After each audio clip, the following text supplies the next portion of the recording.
কঠিন। দুনিয়াতে আসিয়া আব্বা দেখতে পারেন নাই, 6 বছরে মা হারাইলেন, কত বড় পরীক্ষা। 8 বছরে দাদারে হারাইলেন, আরো পরীক্ষা। এইভাবে নবীর কষ্ট, আপনজন সব নবীর দুশমন। দুনিয়াতে ছায়া নবীর দুইটা, চাচা আবু তালেব আর আম্মা জান খাদিজা। একই বছরে দুজন চলে গেলেন। এরপরে নবীকে জবাই করার জন্য কত অত্যাচার। তায়েফের ময়দানে নবীর কষ্ট, একদিন দুদিন না, টানা 3 বছর পর্যন্ত শিয়াবে আবু তালিবের মধ্যে নবীরে গৃহবন্দী করে রাখছে। চারদিকে পাহাড়, মাঝখানে নবীরে আটকাইয়া গৃহবন্দী করে রাইখা। ওখানে নবীর 4 কন্যা, খানাও দেয় না, পানিও নেই। রহমতের নবী গাছের পাতা ছিঁড়ে চাবায় চাবায় খায় আর পেটের ক্ষুধা নিবারণ করেন। আম্মা জানা আয়েশা রাদিয়াল্লাহু তাআলা আনহা বলেন, রহমতের নবী, জীবনে তো আপনার দুঃখ কষ্ট কম হয় নাই, তবে কোন কষ্টের কথা বারবার আপনার অন্তরে ধাক্কা দেয়? রহমতের নবী বলেন, ও আমার বিবি আয়েশা, তায়েফের ময়দানের কষ্ট আমাকে বারবার আঘাত দেয়। আমি বড় এতিম অসহায়, জীবনে আমি বাবা বলে ডাকতে পারি নাই, মায়ের আদর পাই নাই। কষ্ট করে হেঁটে হেঁটে আমি তায়েফের ময়দানে গেলাম। পাথরওয়ালা পথ পেরিয়ে ওই কাফের বেঈমানেরা বাচ্চাদের লেলিয়ে দিল। ওরা বৃষ্টির মতো পাথর মারা শুরু করলো। পাথর পরে পরে আমার শরীর থেকে রক্ত ঝরে, জুতা পর্যন্ত আটকায় যায়। এত শুধু পাথর মারে নাই, এমন ভাবে গালাগালি আর হাসি ঠাট্টা, একদিকে তামাশা করে আর বলে মক্কার পাগল তারায়া দাও। এদিকে আমার মাও নাই, বাবাও নাই। সন্তান বিপদে পড়লে বাবারে টেলিফোন করে, বাবা আসো তাড়াতাড়ি। মাকে বলে, মা দোয়া করিও, আমি মুহাম্মদের বাবা নাই, মা নাই, কেউ নাই। দুনিয়াতে একটা আশ্রয় ছিল সামান্য, দারুল আসবাব হিসেবে আমার চাচা আবু তালেব আর আমার বিবি খাদিজা, তারাও চলে গেলেন। এত কঠিন, আল্লাহ বরদাস্ত করতে পারলেন না। আমার রক্ত পড়তেছে। জিব্রাইলের কয়, যাও এখন তায়েফের জমিন উল্টাইয়া সব ধ্বংস করে দাও। জিব্রাইল যখন আনছে, আমি নিষেধ করলাম, এদের মারবা না, এরা আমাকে এখনো চিনে না। যদি চিনে, একদিন দিনের বড় কাজ হবে। এত কষ্ট করলাম, একজন মানুষ কালেমাওয়ালা হয় না, একজন শুধু আসছে দিনের লাইনে। এই কষ্টের কথা মনে পড়ে আমি চোখের পানি ধরে রাখতে পারি না। এইভাবে আল্লাহ পাক রহমতের নবীকে কঠিন কঠিন পরীক্ষা করার পরে এবার আল্লাহ পাক রব্বুল আলামিন বলেন, রেডি হয়ে যান, আমি আপনাকে পুরস্কার দিব। তবে পুরস্কারটা দিব ভালো জায়গায়, যেখানে সবাইকে হাজির করতে পারবো। আল্লাহ তাআলা নবীকে পুরস্কার দেওয়ার জন্য নির্ধারণ করে দিলেন, সমস্ত নবীরা যেখানে হাজির থাকবে ওখানে নবীরে পুরস্কার দেওয়া হবে, ঘোষণা হয়ে যাবে। সব নবী পয়গম্বর জানবেন, রহমতের নবীর পুরস্কার দেওয়া হবে। আল্লাহ তাআলা বলেন, জিবরাইল জান্নাত থেকে একটা বোরাক সাজাইয়া বাইতুল্লাহ নিয়ে যাও, হওয়া হুকুম। জিবরাইল কো ইউশতাব बोराके के जन्नत से कर इंतखाब, सजा उसको ज़ेर से तू ताबपा, फिर उसको तू काबा में लेकर के जा। কাবার কিনারায় জিব্রাইল বোরাক নিয়ে হাজির হয়ে গেল। রহমতের নবী মসজিদের এরিয়ার মধ্যে নবী ঘুমেছিলেন। কেউ বলেন চাচাতো বোন উম্মে হানির ঘরে নবী ঘুমে, কেউ বলেন হাতিমে কাবায়, কেউ বলেন শিয়াবে আবু তালিবের মধ্যে রহমতের নবী ঘুমেছিলেন। জিব্রাইল আমিন আসলেন, যেই ঘরে নবী ঘুমেছিলেন ওই ঘরের উপর ছাদের থেকে ছিদ্র করে জিব্রাইল ভিতরে আসলেন। দরজা দিয়ে ঢুকেন নাই। রহমতের নবীরে কেমনে সজাগ করবেন? রহমতের নবী তো ঘুমে, মাথায় হাত দেয় না, শরীর স্পর্শ করে না। জিব্রাইল আমিনের 600 নূরের তৈরি পাখা রহমতের নবীর পা মোবারকের পাতায় লাগাইলেন। নবী সজাগ হয়ে দেখে জিব্রাইল মেরাজের কথা থেকে সবক নাও। ঘুমের মানুষ কেমনে সজাগ করবা? ঘুমের মানুষ সজাগ করতে গেলে মাথায় হাত দিবা না, শরীর না, পায়ের মধ্যে চিপ দাও, চাপ দাও, দেখবা ঘুমের মানুষ তাকায় তোমারে দেখবে, ভয় পাবে না। এটাই নবীর আদর্শ। জিব্রাইলের জিগায় তুমি এই রাইতে কেন আসছো? আবার দরজা ছাড়া তুমি উপর দিয়া ঢুকলা কেন? দরজা আছে, দরজা ছাড়া কেন ঢুকলা? তো আজকে সব হবে উল্টা আলোচনা, উল্টা ব্যবহার। এই জন্য মাত্র শুরু। ছাদ থেকে নিচে নামলাম, নবীরে নিয়ে গেলেন হাতিমে কাবায়। ওখান থেকে জমজম কূপের কিনারায় নবী বলেন আমাকে চিৎ ভাবে শোয়াইয়া আমার বুকটাকে চিরলেন, আমার করবটাকে বের করে স্বর্ণের পেয়ালায় রাখলেন, জমজমের পানি দিয়ে এটাকে সুন্দরভাবে ধুইলেন, ভেতরে দিলেন। এরপরে আবার আমারে চাপ দিলেন। আমার বুকটা আগের মতো হয়ে গেল, সেলাই লাগলো না, রক্ত গেল না, ব্যথাও পেলাম না। আমি তাকায় তাকায় সব দেখছি। এটাকে বলে এখন ওপেন হার্ট সার্জারি। বাহাদুরি করিস না রে ডাক্তারেরা, আল্লাহ আমার নবীরে ওপেন হার্ট সার্জারি বহু আগে করাইছেন, অতএব বাহাদুরি তোমার করার কিছু নাই। নবী বলেন আমাকে এভাবে 4 বার ওপেন হার্ট সার্জারি করানো হয়েছে, কুদরতের অপারেশন। কে যেন কয় নবীর কলবে কি ময়লা, ধুইলেন কেন? নবীর কলবে কি ময়লা? ওরে আহমক, নবীর কলবে ময়লা কেন? বরং আমার নবীরে আমার আল্লাহ এমন জায়গায় নিবেন, ওখানের পাওয়ার আলাদা, ওখানের পাওয়ার দুনিয়ার পাওয়ার এক না। এজন্য ওখানে গিয়ে যেন নবী সইতে পারেন, এই জন্য পাওয়ার দিয়ে দিছে। এই সৌদির হাজিরা, এখন সরকার আরো কড়া আইন করছে, টিকা না দিলে হবে না।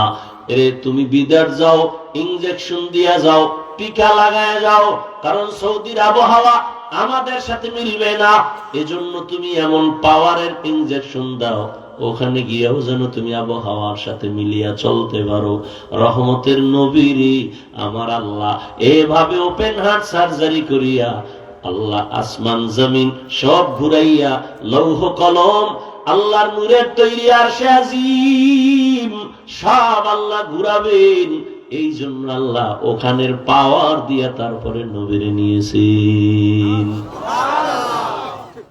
নবীর মেরাজ হয়েছে রাতের বেলা, দিনের বেলা কেন হয় নাই? বন্ধুর সাথে বন্ধুর মহাব্বতের আলাপন রাতেই ভালো হয় না দিনে? রাতের বেলা। নাম্বার 2, আরে যদি দিনে হইতো দুনিয়ার সবাই দেখতো, দেখে বিশ্বাস করা আর না দেখে বিশ্বাস করা এইটার দাম বেশি। আল্লাহ পাক মুমিনের ঈমান মজবুত করার জন্য রাতের বেলা করাইলেন। আবার দেখছেননি নবীজি আয়েশা মেরাজের বর্ণনা দিলেন, আবু জাহিল মানে না, তুমি রাতের একটু সময় 7 আসমান ঘুরেইছো, এটা কথা হইল না? কেমনে সম্ভব? রাগ হয়ে বাইরে হয়ে গেছে। রাস্তায় যাই দেখা হয়েছে আবু বকরের সাথে। এই আবু বকর, শুনছো আব্দুল্লাহর ছেলে পাগল হয়ে গেছে। কেন? বলি রাতের বেলা পুরো আসমান জমিন সব ঘুরে আইছে, এখনো গাঞ্জা করি ছাড়া আর কিছু। আবু বকর কথাটা বলছে কে? মোহাম্মদ। মোহাম্মদ বলছে, সত্যি সত্যি। তুমি মানো না মানো, যদি মোহাম্মদ বলেই থাকে আমি মেনে নিলাম। আবু বকর এই কথা কয় নাই, যখন কইছো তো আমি একটু জিগে লই, এ কথা বলেন, বরং সাথে সাথে বলছে রহমতের নবী যদি বলেন আমি মেনে নিলাম, কারণ মুহাম্মদ এমন আদর্শের ব্যক্তি জীবনে কোনোদিন মিথ্যা বলে নাই। এই জন্য আবু বকরের মান কমছে না বাড়ছে? সবার থেকে বেশি। সব মুমিনের আমল যদি এক পাল্লায় দাও, আবু বকরের পুরো আমল লাগবে না। 2টা আমল যদি ভিন্ন পাল্লায় দাও, সারা দুনিয়ার মুমিনের আমলের পাল্লা থেকে আবু বকরের 2 আমলের পাল্লা ভারী হয়ে যাবে।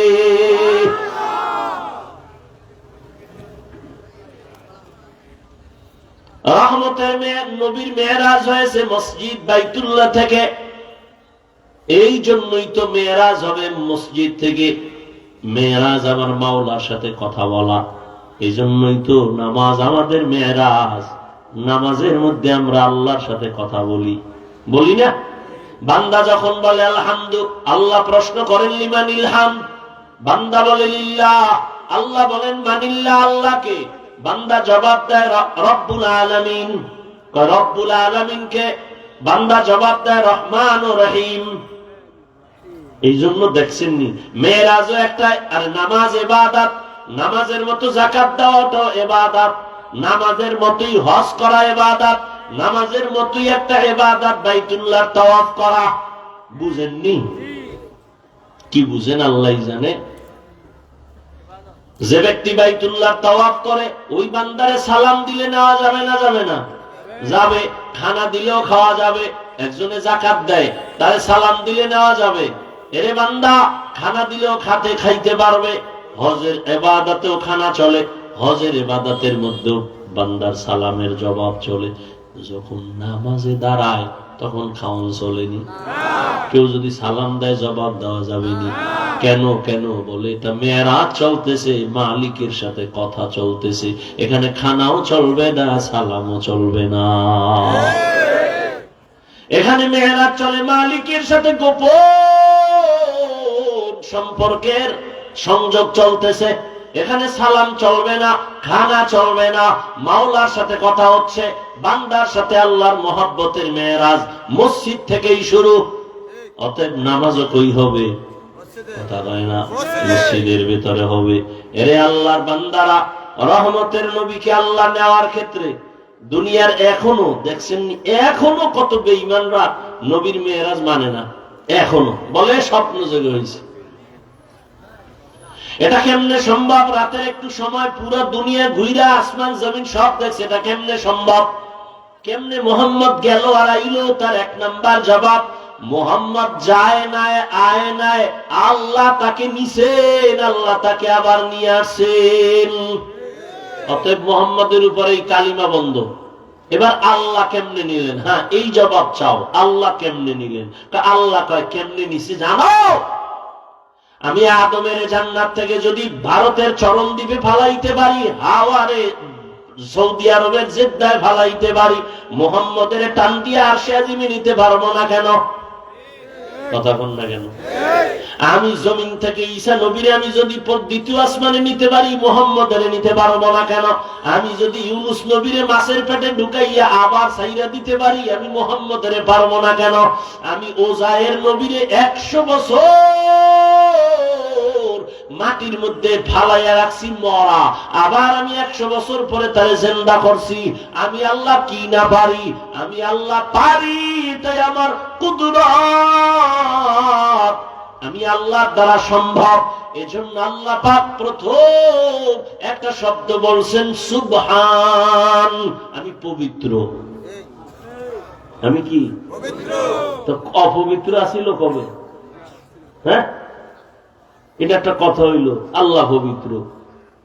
এরে বান্দা, কথার কথা একজন টাকাওয়ালা কোটিপতি যদি বলি, উনি কিন্তু চুরি টুরি করে না, খুব ভালো মানুষ, তাহলে এখানে প্রশ্ন আসে না?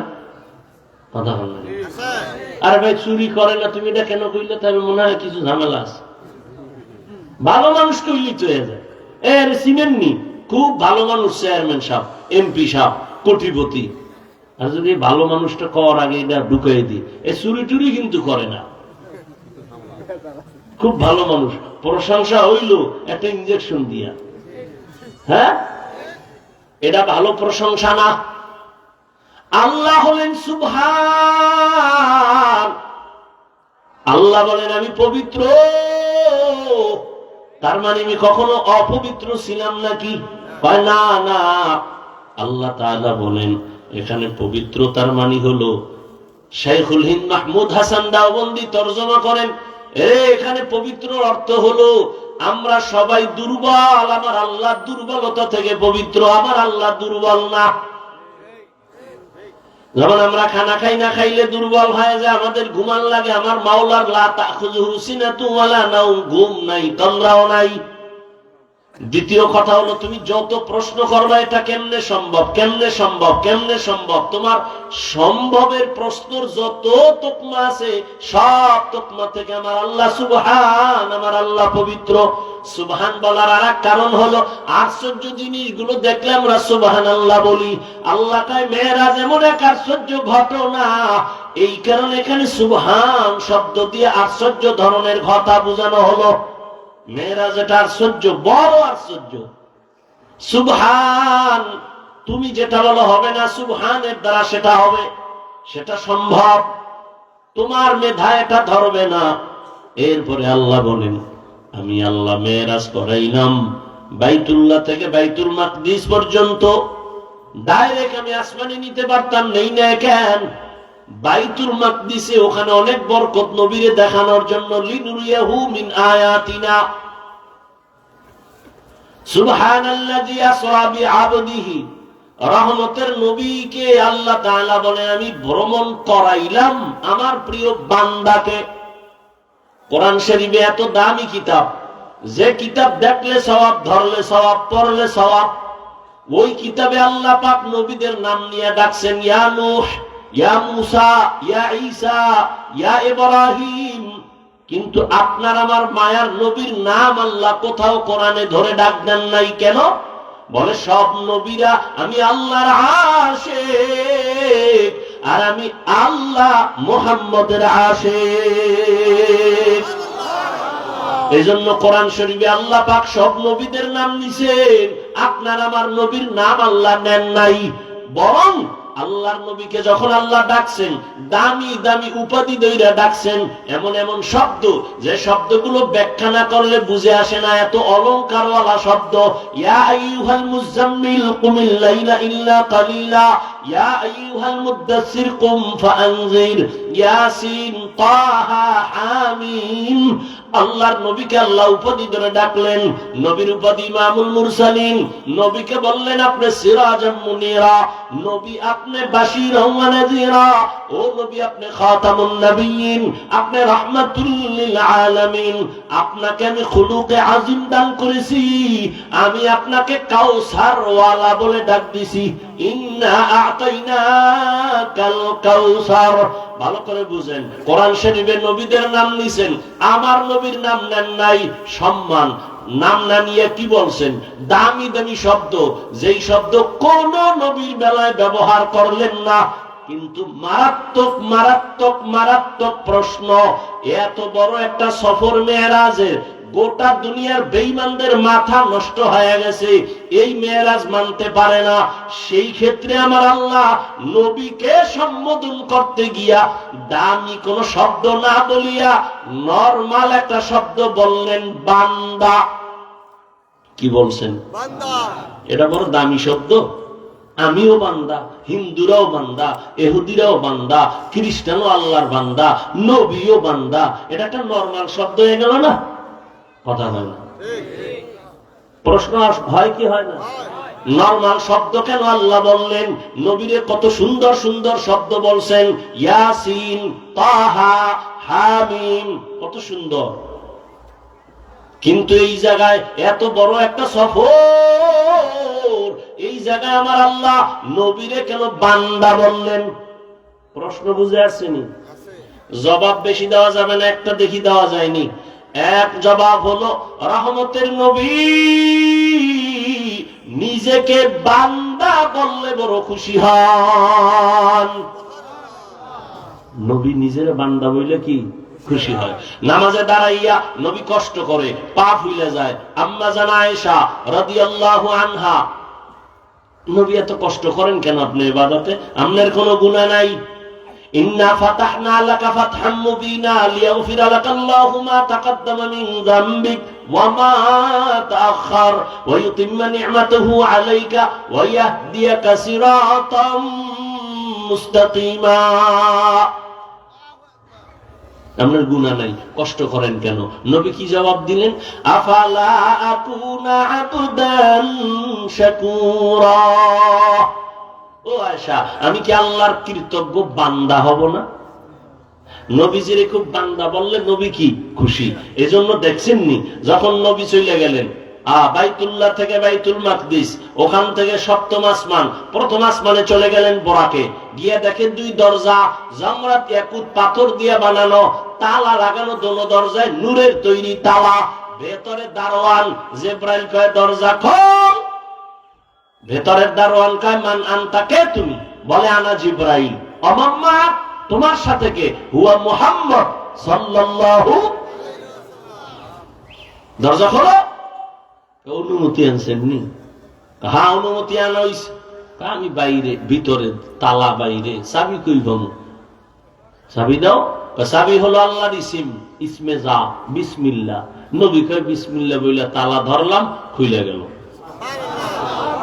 আমি ভেতরে ঢুকলাম, আসমান ঘুরে ঘুরে দেখলাম, ফেরেশতাও দেখলাম। এভাবে কয় আসমান? 7 আসমান। সব নবীদের সাথে আবার মোলাকাত। প্রথম আসমানে মোলাকাত, দ্বিতীয় আসমানে এভাবে নবীদের সাথে মোলাকাত। এইভাবে যাইতে যাইতে যাইতে যাইতে 7 আসমানের উপরে গেলাম, গিয়ে দেখলাম একটা নূরের কাবা, বাইতুল মামুর। 70,000 ফেরেশতার কাফেলা হইয়া হইয়া তওয়াফ করে। একবার যারা করবে কিয়ামতের আগে আর সিরিয়াল তারা পাবে না, এত বেশি ফেরেশতা।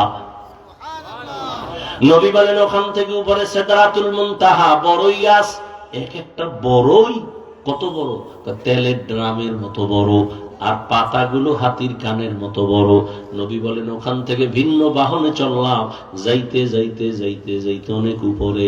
আর সে আজিমের মধ্যে যখন ঢুকলাম, দেখি আমি জুতা খুলবো, আল্লাহর পক্ষ থেকে আওয়াজ, নবী খবরদার জুতা খুলবেন না, আর সে আজিম আপনার জুতার ধুলার জন্য পাগল হয়ে আছে। নবীজি বলেন আর সে আজিম নূরের তৈরি, আর সে আজিম 8 জন ফেরেশতা কাঁধে নিয়ে দাঁড়ানো, এদের পা হলো 7 জমিনের নিচে। এই 8 জন ফেরেশতা নিজেরাও জানে না ওদের কাঁধের মধ্যে কি। রহমতের নবী বলেন এর উপরে হলো আল্লাহর কুরসি, ওয়াসিআ কুরসিয়ুহুস সামাওয়াতি ওয়াল আরদ। 70,000 নূরের পর্দা লাগানো। পর্দা একটা একটা একটা একটা খুলতে খুলতে খুলতে খুলতে আল্লাহ কাছে নিয়ে গেলেন। এবার নবী আপনারে নিয়ে আসছি, পুরস্কার দিব। আপনি কি নিয়ে আইছেন? নবী বলে 3টা জিনিস নিয়ে আইছি, আত্তাহিয়াতু লিল্লাহ ওয়াস সালাওয়াত ওয়াত তাইয়্যিবাত। আল্লাহকে আপনারও 3টা দিলাম। আসসালামু আলাইকা আইয়ুহান নবী ওয়া রাহমাতুল্লাহ ওয়া বারাকাতুহু। নবীকে আমি একা নিলাম না, আমার সলিহিনদের মিলায়ে নিলাম। আসসালামু আলাইনা ওয়া আলা ইবাদিল্লাহিস সলিহিন। আল্লাহকে ফেরেশতারা টের পাইছনি কহ সাক্ষী দেয়, ফেরেশতারা সাক্ষী দেয়, আশহাদু আল্লা ইলাহা ইল্লাল্লাহ। আরে আমার দাদা, আমার বন্ধুটা দিবি না? ফেরেশতারা বন্ধুরটাও দেয়, ওয়া আশহাদু আন্না মুহাম্মাদান। একই থাইমারিস, এ থামলি কেন? কি কম? মুহাম্মাদান রাসূলুহু। না না না না, রাসূলুহু না, আব্দুহু আগে কা, তারপরে রাসূলুহু কা। কেন? আব্দুহু আমার বন্ধুর দেওয়া, রাসূলুহু আমি আল্লাহর দেওয়া।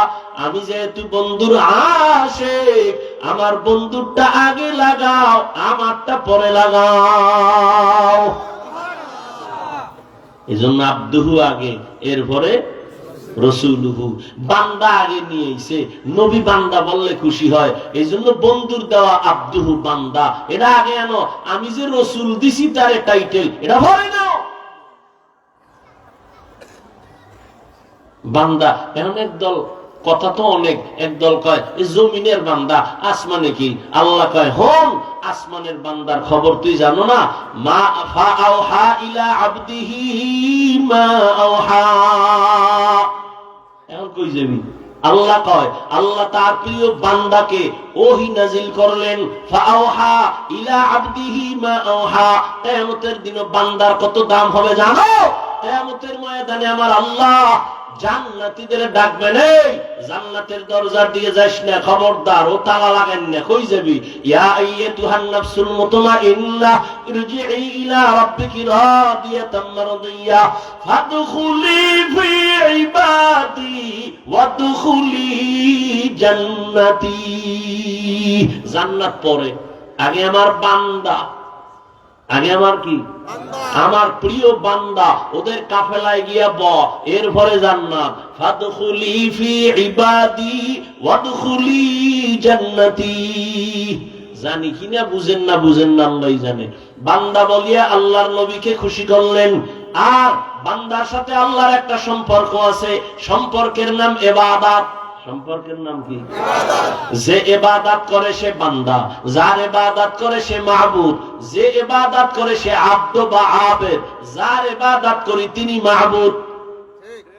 তাহলে মাহবুদের সাথে বান্দা যাইব। এই জন্য ইবাদতের সম্পর্কের কারণে আল্লাহর সাথে বান্দার কানেকশন ইবাদত। যে ইবাদত করে সে বান্দা। আল্লাহর সাথে মূল সম্পর্ক ইবাদত, আর ইবাদত যে করে সে কি? বান্দা। এই জন্য আল্লাহ বান্দা বলছেন।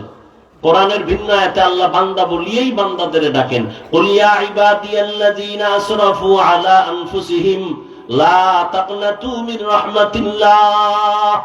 ও আমার প্রিয় বান্দারা, জুলুম করেছো নিজের উপর, আসো তওবা করো, মাফ করে দিব। এরে নবীর উম্মত, ও মেরাজ থেকে আমার আল্লাহর নবীকে আল্লাহ হাদিয়া দিলেন অনেক কিছুর মধ্যে মূল হাদিয়া 5 বেলার নামাজ। প্রথম দিছিলেন 50 ওয়াক্ত নামাজ, কমায় কমায় কমায় 5 বেলার নামাজ। নবীর মনটা ছোট, আল্লাহ বললেন, হে নবী, উম্মতেরে জানায় দেন, যারা 5 বেলার নামাজ ঠিক মতো পড়বে, আমি আল্লাহ 5 বেলার না 50-এরই সওয়াব দান করব। এরে আল্লাহর বান্দারা, সেই নামাজ নবীজি বলেন, বাইনাল আবদি ওয়া বাইনাল কুফরি তারকুস সালাহ। মুমিন আর বেঈমানের মধ্যে ব্যবধান নামাজ। বেঈমানেরা নামাজ পড়ে না, মুমিনেরা নামাজ ছাড়ে না। ও আমার কলিজার যুবক, দুনিয়ায় তো রং তামাশা কম দেখলা না, করলা না। কত বয়ান চলতেছে, তাবলীগওয়ালাদের বয়ান, পীর মাশায়েখের বয়ান, সবার এক আওয়াজ, এ বান্দা তুমি আল্লাহর গোলামি করো, নামাজ পড়ো। ও আল্লাহর বান্দারা, আমিও তোমাকে বলি, নামাজ পড়ো, পর্দা করো, মা বাবার দোয়া নিয়ে চলো। আমি একবারও বলি নাই তুমি টুপিওয়ালা তাসবিহওয়ালা হুজুর হও, স্কুল বাদ দিয়ে মাদ্রাসায় যাও। একবারও বলি নাই, বরং তুমি স্কুলে পড়ো, কলেজে পড়ো, চাকরি করো, ব্যবসা করো। আলহামদুলিল্লাহ, তুমি ডাক্তার হও, ইঞ্জিনিয়ার হও, প্রফেসর হও, তুমি একজন বৈজ্ঞানিক হও, তুমি এমপি মন্ত্রী ডিসিএসপি হও, তবে একটাই দাবি, তুমি বেয়াদব হইও না। তোমার ব্যবহারে কোনোদিন যেন মা বাবা কষ্ট না পায়, শিক্ষক কষ্ট না পায়, উলামায়ে কেরাম কষ্ট না পায়। মা বাবার দোয়া নিয়া, শিক্ষকের দোয়া নিয়া, আলেম ওলামার পরামর্শ নিয়া নবীর আদর্শ মতো জীবন চালাও। ডাক্তার হইয়াও তোমার জীবন সফল হবে, ইঞ্জিনিয়ার হলেও তোমার জীবন সফল হবে। বাস্তবে দেখো তো, তোমার মতো যুবক স্কুলে পড়ে, কলেজে পড়ে, চাকরি করে, 5 ওয়াক্ত নামাজ পড়ে, এরকম আসেনি? আছে। তাহলে তোমার বিবেকের কাছে প্রশ্ন, বলো তুমি কেন পারো না রে বাবা? তোমার মতো যুবক রাস্তায় গাড়ি চালায়, নামাজ পড়ে, তোমার বিবেকটাকে জিজ্ঞেস করো, তুমি কেন পারো না? তোমার মতো যুবক র্যাব, আর্মি, পুলিশ, বিডিআর এর চাকরি করে, নামাজ পড়ে, তুমি কেন পারো না? তোমার মতো যুবক ডাক্তার, প্রফেসর, ইঞ্জিনিয়ার, নামাজি, বলো তুমি কেন পারো না? তোমার মতো যুবক ময়দানে কৃষি কাজ করে, নদীর মধ্যে মাছ ধরে, নামাজ ছাড়ে না, তুমি কেন পারো না রে বাবা? আল্লাহর কাছে এখনো সময় আছে, তওবা করো। ও পর্দার আড়ালে আম্মা জান, আপনার দোয়া, চেষ্টা না থাকলে সন্তান লাইনে আনা সম্ভব না। কারণ গাছ ভালো হলেই তো ফল ভালো হয়। মায়ের আদর্শ যদি ভালো হয়, সন্তান ভালো হয়। এই দুনিয়ায় যত ভালো ভালো সন্তান আসছে, মায়ের অবদান। এসপি সাহেবের ব্যবহার ভালো, খোঁজ নিয়ে দেখবেন তার মা ভালো। ডিসি সাহেবের ব্যবহার ভালো, খোঁজ নিয়ে দেখবেন তার মা ভালো। এরে আম্মা জানেরা, এ কারণেই তো আপনাদের অনেক দাম।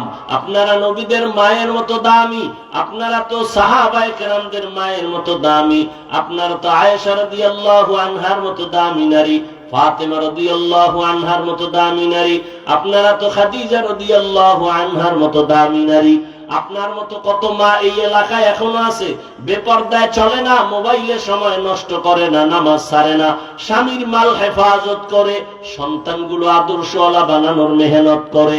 আম্মা জানেরা, আপনারা কেন পারবেন না? এখনো সময় আছে, তওবা করেন। আল্লাহর নবীর মহব্বতে তরিকা মানিয়া নামাজ পড়েন, স্বামীর মাল হেফাজত করেন। সন্তান আল্লাহ দান করেছেন, ভালো মানুষ বানায় যান, আদবওয়ালা ডাক্তার বানায় যান, আদর্শবান ইঞ্জিনিয়ার বানায় যান। সন্তানের কারণে আপনিও কবরে গিয়ে দোয়া পাইতে থাকবেন। এখনো সময় আছে, তওবা করে নেন। পেছনের গুনাহ থেকে আল্লাহর কাছে ক্ষমা চান। মনে মনে আল্লাহকে বলেন, হে আল্লাহ, আর কোনদিন বেপরদায় চলবো না, নামাজ ছাড়বো না, স্বামীর মালের খেয়ানত করবো না, মোবাইলে সময় নষ্ট করবো না। ও বৃদ্ধ বাবাজি, আপনার মতো কত বুড়ারা মসজিদে গিয়ে নামাজ পড়ে, আপনারা কেন পারবেন না? ও আমার যুবক বাবারা, হেদায়াতের মালিক আমার আল্লাহ জীবনে তো শখ মিটাই দিয়ে কম গুনাহ করো নাই। মনে চাইছে নামাজ পড়বা না, পড়ো নাই। মনে চাইছে বেপরদায় আড্ডা দিবা দিয়েছো, মনে চাইছে পার্কে যাওয়া চলে গেছো, মনে চাইছে দাড়ি রাখবা না, রাখো নাই। এখনো কি তোমার শখ মিটে নাই? এখনো কি তুমি তওবা করবা না? হেদায়াতের মালিক আল্লাহ, অন্তর যদি তৈরি হয়, বিবেকটাকে একটু বুঝাও রে মন। তোমার মতো যুবক স্কুল কলেজে জেনারেল লাইনে থাইকে যদি নামাজ পড়ে, চাকরি করে, ব্যবসা করে, তুমি কেন পারবা না? অন্তর যদি চায় তওবা করো। মনে মনে আমার আল্লাহকে বলো, হে মালিক, জীবনে তো কম নামাজ ছাড়লাম না, বেপরদায় কম চললাম না, আজকে থেকে তৈরি হয়ে যায়, আর নামাজ ছাড়বো না, বেপরদায় চলবো না, দাড়ি কাটবো না, মা বাবারে কষ্ট দিব না, ওলামায়ে কেরামের পরামর্শ নিয়ে, শিক্ষকের দোয়া নিয়া, নবীজির আদর্শ মতো চলবো। কয়দিন আর বাঁচবার যুবক? এমন একটা দিন নাই যুবকের লাশের খবর নাই। পানির নিচে, গাড়ির নিচে লাশ, ঘুমের বিছানায় যুবকের লাশ। তওবার যদি নিয়ত থাকে, মুনাফিকি না থাকে, খাঁটি তওবার নিয়ত যাদের আছে, দুটো হাত আমার আল্লাহকে দেখায়া দাও। আয় আল্লাহ, হাতগুলো কবুল করে নেন, তওবা কবুল করে নেন। তওবার উপরে মজবুত হইয়া চলার মতো তৌফিক দান করেন, আমিন।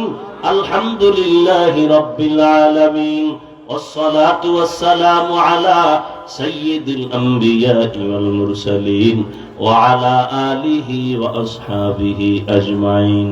يا أرحم الراحمين، يا أرحم الراحمين، يا أرحم الراحمين. رب ارحمهما كما ربياني صغيرا. اللهم إنك عفو كريم تحب العفو فاعف عنا. اللهم إنا نسألك رضاك والجنة ونعوذ بك من سخطك والنار. ও দয়ার মালিক, গুনার বোঝা নিয়ে আপনার দরওয়াজায় হাজির। জীবনে কত অন্যায় করলাম, দুনিয়ার কেউ জানে না। আপনি জানিয়াও রাগ করে পানিখানা বন্ধ করেন নাই। তওবার নিয়তে হাত তুলেছি, আর নামাজ ছাড়বো না, দাড়ি কাটবো না, বেপরদায় চলবো না। মা বাবার দোয়া নিয়া, শিক্ষকের দোয়া নিয়া, উলামায়ে কেরামের পরামর্শে, নবীর আদর্শ মেনে চলবো। আমাদের তওবা কবুল করে নেন। আয় আল্লাহ, তওবার উপরে মজবুত হইয়া চলার তৌফিক দান করেন। এ মাহফিল কবুল করে নেন। আয়োজনকারী, সহযোগিতাকারীদের কবুল করে নেন। এলাকায় শান্তি দান করেন। মা বোনদের আবেদা বানায় দেন, সন্তানগুলো নেককার বানায় দেন। আয় আল্লাহ, আমার যুবকদের দিনদার বানায় দেন। মোবাইলের গুনাহের থেকে হেফাজত করেন।